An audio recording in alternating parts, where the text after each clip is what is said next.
Hi witchlings, it's me, Chaotic Witch Aunt. Welcome back to my channel. Thank you so much for joining me on this wonderful November 10th evening day. It's going to be really rainy tomorrow. I'm going to collect lots of rainwater. I'm very excited. Today we're talking about banishing and binding. So I consider these practices to be more intermediate and advanced than beginner, but I also see them as defensive magics, or magics that help you stay safe from entities if your protection or cleansing doesn't work. Also, if I'm looking down, it's because I have a script, because I ramble without it. Banishing and binding, specifically binding, can also be considered offensive magic. There's like defensive, offensive, in my opinion. There's not really any like light and dark or low and high. It's like offensive, defensive, like a sports game. They are imperative to me to create a foundation for you to excel in your craft. And to me, they are just as important as magics like protection and cleansing, because these are spells to help and methods to help when something goes wrong. They are not necessarily similar. They are two different types of spells, but I'm putting them together because I typically do them together. Starting off, we're going to talk about why we banish. We're going to start with banishing and then move to binding. Banishing is amazing not only for negative energies, but also negative entities. Banishing is what we do when our cleansing and protection methods fail us or something attaches to us. So let's say you have a toxic friend that you want to get out of your life. When you cut them off, you can do a banishing to get rid of their energy. Different banishing methods work for different things. If you need to banish specific energies, just like a bad vibe, a banishing bath is fantastic because that completely covers you. You can also do a nice little cleansing and up your protection with that. Versus banishing a specific entity, a candle spell or a candle and a satchel spell would be a great alternative. The reason I say candle is because a candle to me is my favorite way of putting an intent out into the universe, same with burning things. And a satchel you can hang or keep around to ward things off. Some really great banishing herbs include cinnamon, rosemary, bay leaves, cedar, frankincense, coffee, anise, cloves, and garlic, which is my favorite. The things that I associate with banishing are stronger smelling or stronger tasting. So you can also probably do, I feel like chili peppers could also be used, and a lot of these are also used in like bay leaves and cedar you can burn. Frankincense is something you burn. And some great stones for banishing include black jasper, black tourmaline, quartz when you charge it with intent, smoky quartz, and jet. All of these are also really great stones for just protection in general, but they do kind of ward off that negative energy or transmit that negative energy into positive energy.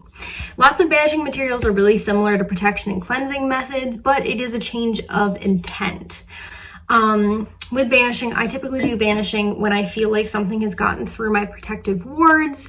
I don't do banishing as much as I used to because I didn't used to have really great protection. Now I do. Or banishing when I feel like I need to up cleansing a little bit. Let's say I cleanse the space, I still feel some residual energy, it still feels kind of icky. I can banish that negative energy out. It's been a while since I've had to banish an entity. I'm very proud of that fact. Moving on to binding. Now with binding, this can be done before a banishing ritual to stop an entity or a person from hurting you. The typical kind of thing as you see in the movie, like the original Craft movie, is like, I bind you, Nancy, from doing harm to yourself or others. I bind you from doing harm to yourself or others.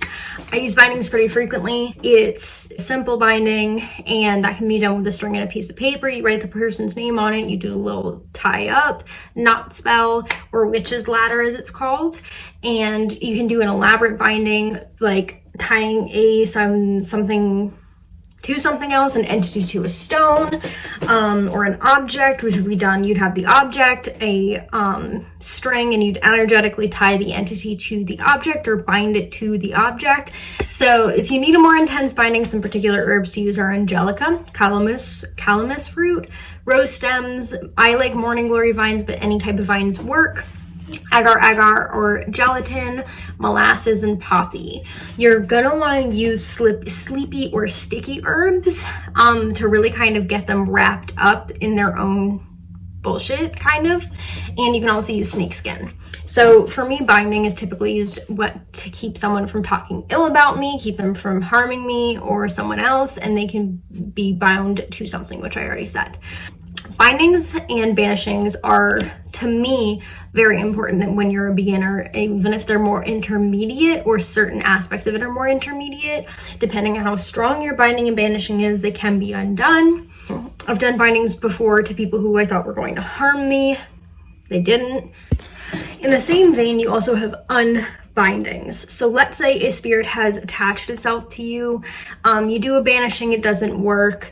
You try to bind the spirit and banish it, it doesn't work. You've done everything, you've tried everything. My go-to for that is usually the spirit has somehow attached itself to you or an object around, and in order to get rid of it, you need to figure out if it's attached to you or an object, etc.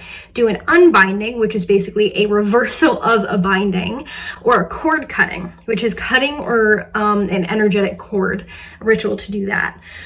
Unbinding is really important because you can't necessarily just undo a binding by cutting it and dismantling the spell. That energetic binding is still there. And so when you do a binding, in order to unbound it, you have to go through a specific ritual like that. Unbindings are also really popular in, you know, quitting a bad habit, pushing something out of your life, something that's very connected to you, which a cord cutting is kind of a simplified version of that, in my opinion, to cut an energetic cord very quickly. Or an unbinding is a more drawn out process. The unbinding spell that I have access to is 7 days and needs to be done on the waning moon. A lot of people will sometimes say, well, if you think you've done this, do an unbinding. If you think you did this, do an unbinding. Unbindings, I feel like, are not as common and not as well used as a cord cutting.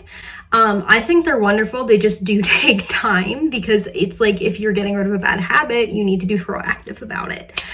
But yeah, apart from that, other kind of banishing, binding stuff is we have, you know, the evil eye, where you can see my little evil eye bracelet on right now, where someone will throw an eye on you or send bad energy your way. And depending on your culture, whether you are in brujeria, Italian folk magic, hoodoo, etc., you have different ways of getting rid of the evil eye, which in Italian folk magic, which I am currently studying, is called the muluk. I don't know if I pronounced that right. I am still learning pronunciation. And in different cultures, there are different ways to get rid of the evil eye. The evil eye is considered just like low vibes, bad energy. Like someone looked at you a certain way and sent some stuff against you. The evil eye is just like, it can be cast with just your eyes. So there's all these kind of things that different cultures and practices do to rid yourself of the evil eye. You can do technically a banishing for negative energy, and that should get rid of it. If it's an experienced practitioner with the evil eye, you have to do specific rituals. So if you have the evil eye and you feel like someone has put an eye on you, or you feel like you have done everything and you still have bad vibes around, go to a professional witch. Visit someone who knows about the evil eye, depending on their culture, just a more experienced practitioner to help you out. And banishing and bindings are usually in plenty of spell books. I would just look around. I'm personally not going to give mine out, because if I give mine out, then people can undo them if I ever need to do a binding, and I don't want to give you all that power. Not that I don't trust you, but it is the internet. All right, the recommendation station for this week. This recommendation station will continue. I also have my November monthly favorites linked down below, which is Designs by Sarah on Etsy and The Year of the Witch by Temperance Alden, which is currently #1 in New Age Spirituality on Amazon right now, which is amazing. I love Temperance very much. So you will still get recommendation station books every week. And the monthly favorite will be at the beginning and be like, they will continue to be in my bio and be kind of tagged or linked in every video for that month up until the next month, and then it'll switch out. The recommendation station is just the book that I'm in love with this week, because I do tend to read at a very quick rate. This week is The Power of Ritual. Someone requested this to me on TikTok, and it is a short read, but it talks about how we find connection and how it's changed. I can't read. Ancient wisdom of ritual. It's about finding little habits in day-to-day, which for me is really big because that's how I do my witchcraft, is turning everyday activities into soulful practices or rituals. It is written by someone who I believe is not necessarily a witch, but it is a fantastic book to talk about turning like mundane things into magical things, or turning things into powerful, like things that you wouldn't consider important become important when you do them over and over again, and rituals make way for tradition. So I definitely recommend this book. I'm currently reading it along with a few other ones. I have some more books coming soon. I'm very excited. Other videos coming out this week are going to be me reading paranormal stories you guys sent me. And cemetery etiquette will be coming out the week after that. So probably towards the end of the month. And then after that, I will either do another witchy favorites or a haul or something. We have a lot, you know, coming our way. I do plan to make a video about Italian folk magic at some point. So something you should know about Italian folk magic is kind of considered closed in a way. Like, in an extent, you can learn about it. There is like access to information on the folk magics. You can love it and appreciate it and respect it, but you should have ancestry in Italy or be Italian in order to practice it. The reason why a lot of the rituals and the deeper stuff is not talked about is because secrecy is one of the main aspects of it. I am actually getting a teacher and a mentor to help me with the saints and a mentor to help me with Italian folk magic. So I'm really excited, but I will be learning firsthand from people who are more experienced than me. Hi, Daisy. Oh, bless you. We got a dog here. Are you leaving?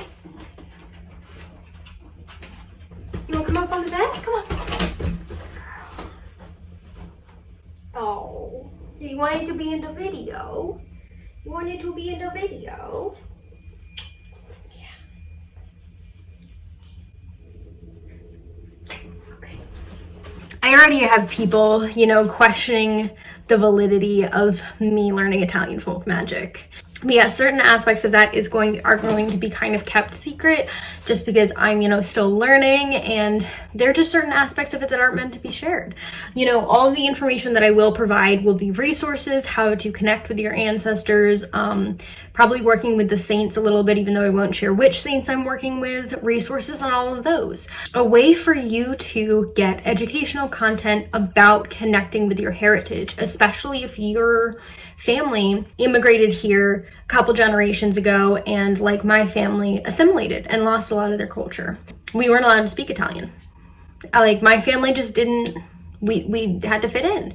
So we've lost a lot of culture, and we've lost our language, we've lost a lot of our practices and traditions because of a move to America. And me reconnecting with it is, you know, not me sitting here saying that I know everything. It's me sitting here saying that this is a process and I'm learning and I'm doing my best. And if you are also looking to connect with your ancestors, connect with your heritage that you may have lost, reconnect with your culture of your ancestors, I will talk about proper ways to do that, because even though I am an Italian American and I was raised strongly in the traditions and the food and certain aspects of the culture, I was not born in Italy. So there are certain things that I am missing that I just can't hop into right away or just be like, that's mine.